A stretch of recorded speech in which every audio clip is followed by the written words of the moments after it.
За тези 3 тъмнела взех 240 евро. А знаете ли колко ми струваха? 4 евро и 30 минути. Днес ще ви покажа как можете да си направите такъв и вие. Без Photoshop, без дизайнер, без дори да сте пипали снимка през живота си. Занимавам се с видеомонтаж и тъмнейли, като съм обработвал на едни от най-големите ютубъри. Йоан Петър, Анди Студио, Хайперконг и още много. И единият от тези тъмнейли е на Данчо. Като му го пратих, ми написа, че е най-добрият, който съм оправил някога. А той дори не подозираше, че целият тъмнейл е направен в един сайт, CI, за няколко минути. Данчо, знам, че ще гледаш това видео, обичам те, брато. Тъмнейлът решава всичко. Може видеото да е перфектно, но слаб ли е тъмнейла, никой не цъка. Затова днес правя един, който е реална поръчка пред вас от нулата. Имаме 15 минути, а накрая ще видите реакцията на самия Чили, когато го види, плюс една грешка, която проваля почти всеки тъмнейл. Това е видеото, което обработихме на Чили, на което всъщност ще правим тъмнейл. Общо взето в него се случват две главни неща. Кара на писта дракон и по-късно пътува за Виетнам, където влогва. Мисля да комбинираме тези две неща в тъмнейла. Така че нека направо се пренасяме в сайта, в който ще се случва цялата тая магия. Едно време обработвахме в софтуери и програми, сега обработваме в сайт. След като сме в браузъра си, в адресната лента пишем генерирам BG и влизаме в сайта. След това отиваме на AI Studio, където се случва цялата магия и веднага ще видим заредения ни фид с последните неща, които сме генерирали, като ето този лъв и яздащ муха и държа сандвич. Но нека се фокусираме тук вляво. В момента мода, който е избран, е видео към видео. Но ние не искаме да генерираме видео изобщо, искаме да качим няколко изображения и от тях да направим ново изображение, нов тъмнейл, така че избираме изображение към изображение.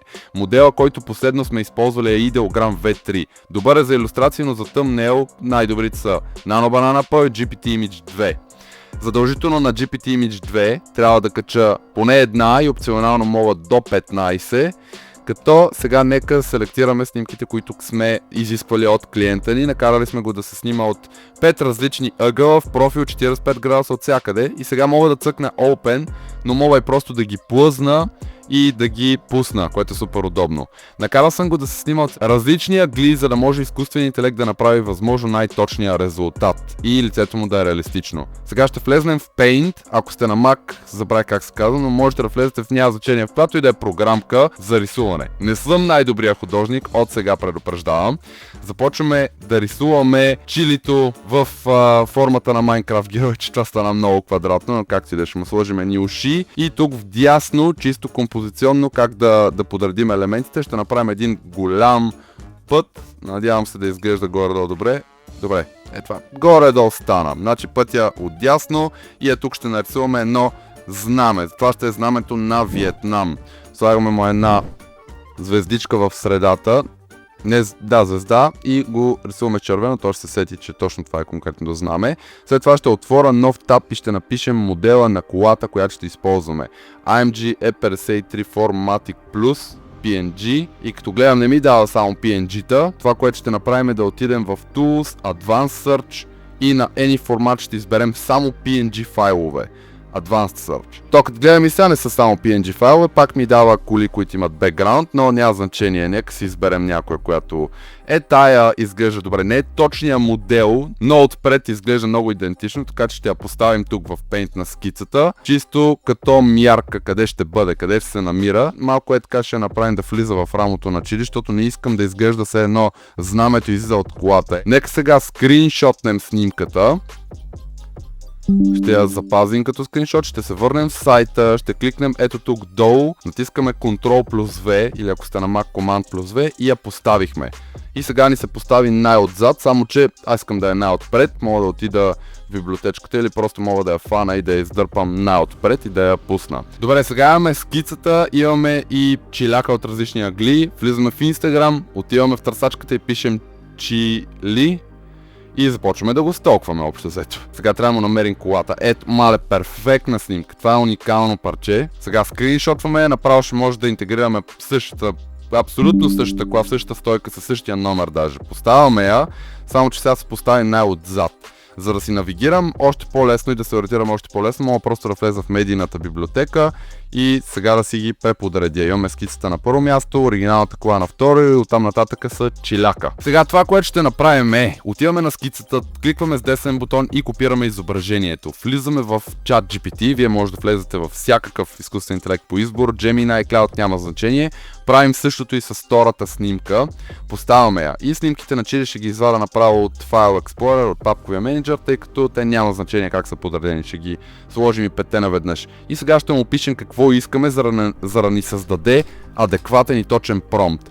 Ще кача 7 изображения, тъгни като снимка 1, снимка 2. Това е много важно да му го обясним, по-отделно ги пише, защото искаме да ги напише точно по този начин, за да са тагнати в промпта. Снимка 1 е груба скица за композицията, кола вдясно. Снимка 2 е точната кола, запази модела, цвета, агресивната визия и регистрационния номер, ще го напишем с точност, че номер не знам дали ще го правим. Снимка 3 до 7 са референции за човека. Напиши кратък промпт за изцяло нов 16 към 9 YouTube thumbnail. Сега го пускаме и общо взето написахме му, че искаме да бъде усмихнат. Наблегнахме на това, тъй като снимките, които ми е изпратил като референтни, е доста намръщен. Ето това ни е промптчето, което ни написа. Често казвам, съобщението ни беше дълго колкото промпта, но пък промпта ще е още по-точен, тъй като той знае много добре как да си го опише. Пействаме промпта и виждате, че всички снимки, които му споменахме да ги тагне по-отделно, са тагнати. Качество, разбира се, високо, искам 4 броя, формата PNG, тъй като често казвам, ще бъде малко по-голям файл, но ще бъде и леко по-високо качеството. Пропорцията 16 към 9, разбира се, и резолюцията 1024 пиксела. Не е необходимо да използвам 2K или 4K, просто защото е тъмнел и ще бъде супер малко. Кликваме генерирай и веднага пуснахме генерацията. В момент се подготвя и всеки момент ще започне, като на GPT Image 2 обикновено стават най-бавно. На всеки един друг модел биха станали за 30-40 секунди, но на GPT Image 2 ще отнеме 2 минути. Ето както виждате, 2 минути и 10 секунди. На всеки друг модел би станал по-бързо. И сега готиното е, че не е необходимо 2 минути да съм заключен, нищо да не мога да правя. Мога да генерирам каквото ми падне друго. Мога да отида на текст към изображение. Там промпта няма да е въведен. Откачена бабка язди огромно фламинго, докато държи българското знаме. Брой 1, високо качество. Айде да видим какво ще направи. Кликваме генерирай и ще е готово сравнително по-бързо за 20 секунди, тъй като правим снимка от текст, директно от нулата. А тук в дясно мога... нека проверим всъщност какво ни сготви. Доста реалистично да направи по принцип. Не е точно това, което искахме, но промпта ни беше доста кратък и неточен и неконкретизиран. Набързо искам да кажа, че ще получите 1000 безплатни кредита, с които можете да направите няколко професионални тъмнела, като този, който създаваме в момента. Като с тях може да генерирате освен снимки, така и видеа. Така че нищо не ви коства, пуснете се, експериментирайте и се забавлявайте. Тук в дясно можем да разгледаме всякакви видеа, снимки, които сме правили. Ето това е едно видео, което правих миналата седмица за един проект документален и се получи уникално. SeeDance в момента е един от... Лично според мен SeeDance е най-добрия модел за видео в момента. Виждате само за какво качество говорим. Имаме един къс промпт, ето това е втората сцена. И ги правих от първия път. И погледнете само за какво качество става на въпрос. Това дори не е 4K версията. Остават ни 9 секунди. 3, 2, 1. Добре, готови са ни тъмнелчетата. Сега на пръв поглед тази тук не е много реалистичен той, иначе е много добър бекграунда. Ето на тази тук е много изкуствена светлина, все едно са го снимали и са го светили с светкавица или той се е самосветил и изглежда плоско. Знамето е навряно в колата, точно това, което се опасявах че ще направи. Това е моя грешка, тъй като в скицата го нарисувах много лошо и знамето се пара точно зад колата и не изглежда добре просто по този начин. Тук обаче е много реалистичен, много добре позициониран и осветен. Ето ги снимките, оригиналните, от които обучаваме модела. По принцип имаме проблем, че той гледаше много намръщан снимките, но това се получи много добре. Единствено имаме проблем с знамето. Ще изчистим снимките, изчистваме и целият промпт и сега ще кликнем използвай като референция на този тъмнел, който ни хареса. По принцип мога просто да го плъзна и да го пусна. Сега ще махна едната версия, ще я копирам и ще отидем отново в Paint, ще я поставим, ще я оголемим, един хикс просто ще направим, то ще се ориентира. И сега ще му нарисуваме знамето точно там, където трябва да е. Ще изберем черно. Тук ще направим една такава права надолу Добре, супер. И това ще го задраскам малко по-добре. То си личи, че е задраскано. Сега ще я скриншотнем тази скица. Добре, сега вече имаме две снимки. Едната е тъмнела, който ни хареса, и другата е на редакциите, които искаме да се направят по този тъмнел. Използвай снимка 2 като основна, направи само една промяна. Премести виетнамското знаме в средната част на кадъра върху далечния фон между човека и колата, както е отбелязано на снимка 1. Всичко останало напълно същото. Добре, супер. Това ни е промпчето. Абсолютно всичко същото. Искам 4 броя и пускаме една нова генерация отново с GPT Image 2. Изключително важно е как точно ще опишете промпта. Искаме да бъдем максимално точни и конкретни. Какво точно искаме да стане? Как си го представяме? Нека отидем между другото на изображение към видео. Представям си да направим нещо забавно. Ще копирам тъмнела и ще отидем на изображение към видео. Те даже са запазили тук. Но само едната е активна, тъй като на Sora 2 Pro, модела, който съм в момента, мога да използвам само една снимка, една начална. Нека отидем на някой по-ефтин модел. Този е супер ефтин. CDance 1 Lite. Той е доста бюджетен, ще го направи много бързо, но пък и не е толкова добро. Нека просто напишем колата избухва и момчето се плаши.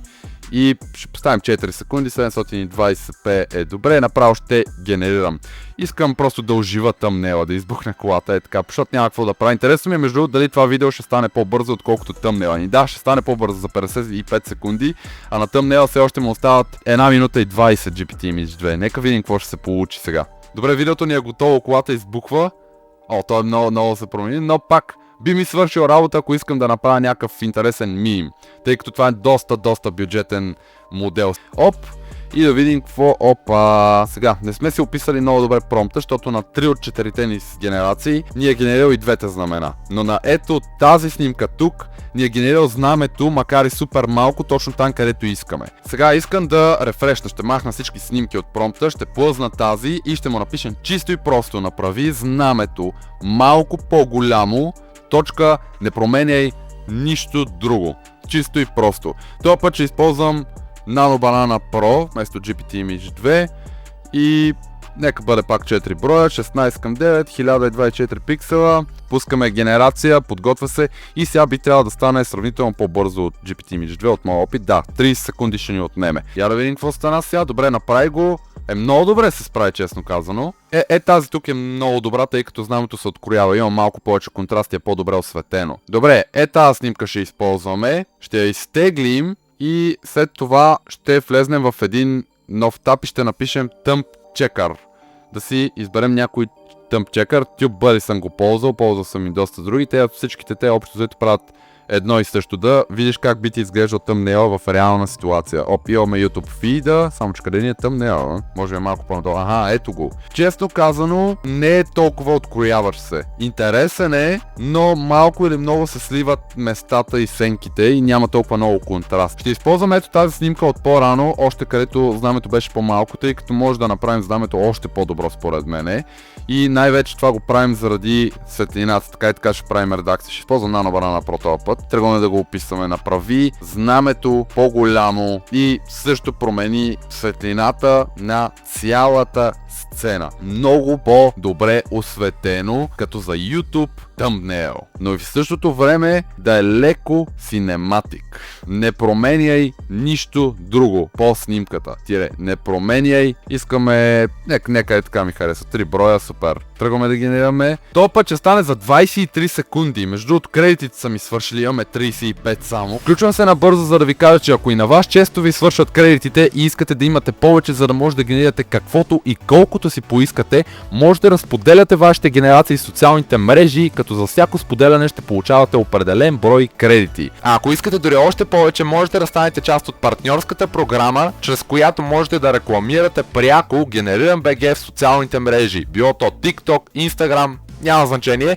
И за всеки човек, който докарате и се регистрира през вашия линк, вие ще получавате стабилен брой кредити. А ако след това този човек си закупи нещо, вие ще получавате процент от това. Тоест буквално може да изкарвате пари, рекламирайки GeneriranBG. И няма никакво значение колко абонати имате, колко клипчета имате, колко голям създател на съдържание сте. Най-готиното е, че в последствие ще прогресирате, ще си вдигате нивото и ще взимате по-висока комисионна след време. Можете да научите повече в самата партньорска програма в сайта, оставам линк долу. А сега да се връщаме, за да видим как ще финализираме тъмнела. Нека видим какво ще е сготвил сега. Добре, солидно. И трите ми правят много добро впечатление, като ето тази тук има много готин глеар. Слънцето леко навлиза в снимката и е малко по-топла, но точно това ще направи по-откоряваща се. Често казано е по-синематик. Отиваме в Downloads, отваряме я и отново имаме в фида. Нека ви... този път е много по-добре. Този път направо изглежда като от филм. Всичко се откорява, всичко се вижда перфектно, колата му е супер агресивна и яка. Той е усмихнат в Виетнам, заинтригуващо е. И сега това нещо го качваме в Google Drive, Share, копираме линка и отивам в Instagram. Отивам на съобщения и намираме чили, ето го. И сме му написали последно, че до 3 дни са готови и двата тъмба. Трябва да му направим още един за едно друго видео. Пращаме му линка и му пишем как ти се струва, въпросителна и е това генгста емоджито от едно време. Нека видим какво ще му е мнението и дали ще се изкефи. Ще направим едно включване, тъй като предполагам, че ще ми отговори утре или по-късно просто. За късмет сега ми излезе нотификация на телефона, тък му щях да си спирам рекорда. Още не съм станал и той ми отговори преди една минута 3 съобщения. Влизаме. Мисля, че е доста добре тъмнела, видеото трябва да го изгледам. Да, видеото явно още не го е погледнал, но тъмнела му е харесал. Това е тежкарското и мъжкарско топе. Добре, мисля, че свършихме доста солидна работа. Ще му харесаме съобщенията